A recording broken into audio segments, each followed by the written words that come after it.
सुरक्षित राहण्याच्या दृष्टिकोनातून आपापल्या घरी थांबलेलं अधिक चांगलं राहील। दुसरी गोष्ट, आपण शाळांना सुट्ट्या दिलेल्या आहेत, कॉलेजेसला सुट्ट्या दिलेल्या आहेत मुंबईमध्ये, आणि महाराष्ट्राचा संपूर्ण जर विचार केला तर सातारचा घाटमाथा असेल, कोल्हापूरचा घाटमाथा असेल, पुण्याचा घाटमाथा असेल, हे जिथं जिथं घाटमाथे आहेत तिथं मात्र मोठ्या प्रमाणावर आत्ताही पाऊस दाखवलेला आहे, रेड अलर्ट दाखवलेला आहे। मुंबईतले काही ठराविक स्पॉट आहेत, त्या स्पॉटमध्ये पाणी हे तिथं साठलेलं आहे, परंतु पोलीस पण अतिशय अलर्ट आहेत। आमचे मुंबई महानगरपालिकेचे आयुक्त, नंतर CP आणि त्यांची सगळी यंत्रणा हे त्याच्यामध्ये बारकाईनं लक्ष ठेवून आहेत। आमचं इथलं डिझास्टर मॅनेजमेंट हे देखील सगळे लोक, काही जण तर इथंच 24 तासातले फक्त अंघोळीला आणि काही गोष्टीच्या करता बाहेर जातात, नाही तर इथंच बसून त्यांचाही फार बारकाईने ह्या सगळ्या गोष्टीकडे लक्ष आहे। आज 11 वाजता मुख्यमंत्र्यांनी एक बैठक बोलवलेली आहे आणि 12 वाजता कॅबिनेट आहे।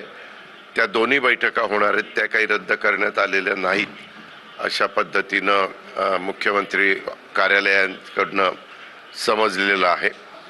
आणि पूर्णपणे राज्य सरकार संपूर्ण 36 जिल्ह्यामध्ये बारकाईनं लक्ष ठेवणं, त्यातल्या तिथलं प्रशासन, मग आमचे तिथले SP असतील, कलेक्टर असतील, CEO असतील, आणि काही भागात CP आणि आयुक्त असतील, म्हणजे महानगरपालिकेचा परिसर आहे तिथं, ह्या सगळ्यांचं अतिशय सगळे लक्ष ठेवणं आणि सगळ्यांना तशा प्रकारच्या सूचना दिलेल्या आहेत। काही ठिकाणी मात्र घटना घडलेल्या आहेत। लोक जात असताना मोटर पाण्यातनं वाहून गेली, त्याच्यातनं 3 लोकांना वाचवण्यात आलं, एकाची डेड बॉडी सापडली। अशा काही बाबतीमध्ये मात्र जीवितहानी ही झालेली आहे। त्याचे पूर्ण आकडे 12 वाजेपर्यंत क्लिअर आपल्याकडे येतील, पण काही राज्यातल्या जिल्ह्यांच्या मध्ये जीवितहानी झालेली आहे आणि जनावरं वाहून गेलेली आहेत, काही बेपत्ता झालेली आहेत। अशा प्रकारच्या आपले रत्नागिरी जिल्ह्यातल्या रायगड जिल्ह्यातल्या ज्या 2-3 नद्या आहेत, 3-4 नद्या आहेत, त्याच्यामध्ये विशेषतः खेड, त्याच्यानंतर तुमचं चिपळूण इथली पाण्याची पातळी वाढत चाललेली आहे। अजून म्हणजे धोक्याच्या पातळीच्या जवळपास ती येऊ पाहतीये, अशा प्रकारची साधारण परिस्थिती आहे। मुंबई महापालिकेने सुट्ट्या जाहीर केल्या, शासकीय निमशासकीय, परंतु कन्फ्युजन असं झालंय की मंत्रालय सुद्धा एक मिनिट, मुंबई महानगरपालिकेने सुट्ट्या जाहीर केलेल्या आहेत। मंत्रालयामध्ये ज्यांना शक्य असेल ते येत आहेत। वास्तविक आज आता मी तुम्हाला सांगितलं 11 वाजता आणि 12 वाजता मीटिंग आहे।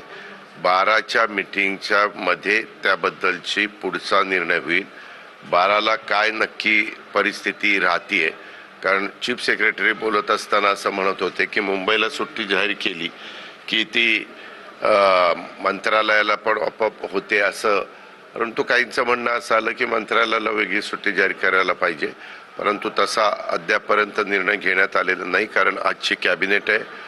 संपूर्ण महाराष्ट्रामध्ये पावसाने थैमान घातलेले असल्यामुळे जेवढे काही मंत्री महोदय येऊ शकतील कॅबिनेटला, आणि अधिकारी तर सगळे साऊथ मुंबईतच राहतात, विशेषतः आपले IAS आणि IPS ऑफिसर, त्याच्यावर त्यांना पण इथं जवळ यायला तशी अडचण नाही आहे।